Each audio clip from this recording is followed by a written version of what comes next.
Alhamdulillah, program pada hari ini kita dapat penyertaan penuh dan juga semua meja yang ada dalam Dewan ini berjaya dijual. Dan terima kasih kepada semua penyumbang yang telah pun memberikan sumbangan untuk membeli meja, dan semua sumbangan ini akan disalurkan dalam usaha untuk membina semula Palestin yang sedang dibedil ketika ini. Dan Alhamdulillah kita dapat lihat semangat dan juga suasana yang ada dalam Dewan ini sangat meriah, dan juga semua bergembira lah dalam program ini kerana dapat menyantuni wakil MyCare sendiri. Dalam masa yang sama kita dapat mendengar perkongsian dari sudut apakah yang sedang berlaku, apakah akar puncanya, dan juga bagaimana kita dapat membantu orang Gaza sendiri, insya-Allah. Baik, sekarang ni kita di gelombang yang ketiga. Gelombang yang pertama adalah berlayar dari kapal yang dinamakan sebagai Madlin, yang diambil daripada salah seorang nelayan wanita daripada Gaza yang bernama Madin Kulab.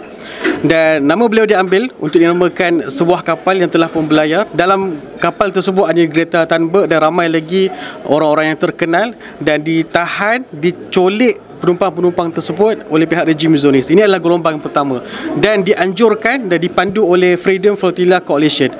Gelombang yang kedua adalah berlaku baru-baru ini, iaitu satu gelombang yang dipandu oleh Global Sumut Flotilla, dan sekitar 500 orang berjaya untuk menyertai misi pelayaran ini. Dan kesemuanya kita tidak dikatakan mereka ini ditahan, tetapi diculik oleh tentera rejim Zionis, dan sebahagian besar daripada mereka juga sekitar 20 ke 30 orang adalah rakyat Malaysia sendiri. Dan kita doakan mereka ini dimudahkan urusan hasil daripada sokongan daripada kerajaan Malaysia dan juga rakan-rakan sekutu negara Malaysia yang insya-Allah boleh memberikan kerjasama. Dan ketika ini, dalam saat ini kita ada gelombang yang ketiga, iaitu kapal Conscious dan juga kapal Thousand Madlin to Gaza.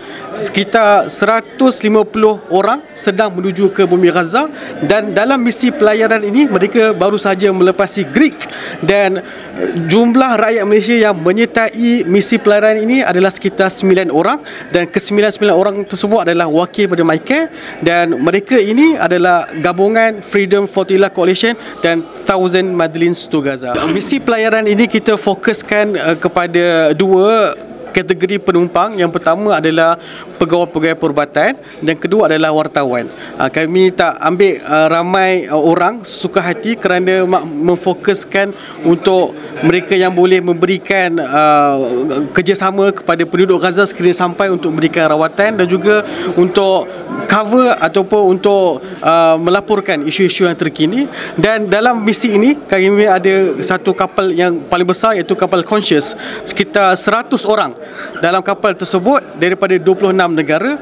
Dan dalam kapal tersebut, seperti biasa dalam misi-misi sebelum ini, memang kami bawa banyaknya ubat, makanan dan juga pakaian ataupun bantuan-bantuan kemanusiaan yang perlu disampaikan kepada penduduk Gaza. Baik, ini agak plot twist sebenarnya. Kalau kita lihat apa yang telah dicadangkan oleh Trump, cadangan beliau untuk mengadakan gencatan senjata, maka Hamas perlukan banyak perkara untuk dilakukan. Antaranya adalah untuk demilitarize dan juga untuk melepaskan semua hostage, tahanan, tebusan warga negara Israel. Dan selepas itulah Netanyahu akan mengundurkan tenteranya daripada Gaza dan banyak lagi.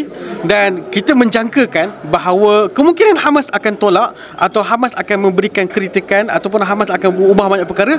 Tapi pada hari ini kita dapat berita bahawa Hamas menerima cadangan tersebut.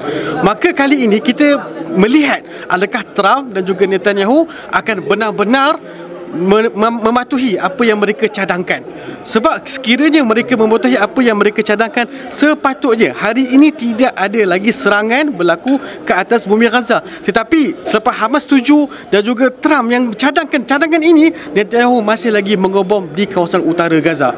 Maka hari ini dunia sepatutnya mengkritik Donald Trump dan juga Netanyahu kerana tidak mematuhi cadangan yang mereka sendiri yang berikan. Kenapa kita lihat banyak negara-negara Eropah pada hari ini mereka berani untuk mengiktiraf negara Palestin.